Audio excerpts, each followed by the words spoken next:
జనకి జనకి జనకి జనకి జనకి జనకి జనకి నా మాట జనకి జనకి అంతగా ఇచ్చం చేసుకోవద్దు. పురిటి బిడ్డగా ఉన్నప్పుడే నా కన్నతల్లి కన్ను మూసింది. నా తండ్రి దూరం అయ్యాడు. గుండెల మీద పెట్టి పెద్ద చేసిన బామ్మ కూడా చచ్చిపోయింది. ఆఖరికి ప్రాణానికి ప్రాణంగా చూసుకునే నువ్వు నాకు దూరం అయ్యి నన్ను ఒంటరి వాడిని చేయొద్దు. జనకి నువ్వు లేకుండా బతకలేని జనకి నన్ను దిక్కులేని వాడిని చేయి జనకి జనకి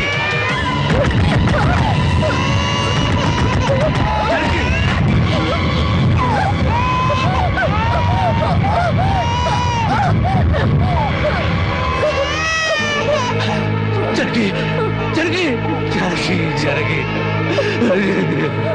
అమ్మా జనకి ఈ జనకి ఎంత పని చేసావు జనకి జనకి నువ్వు లేకుండా నేను ఒక క్షణం కూడా బతకలేను జనకి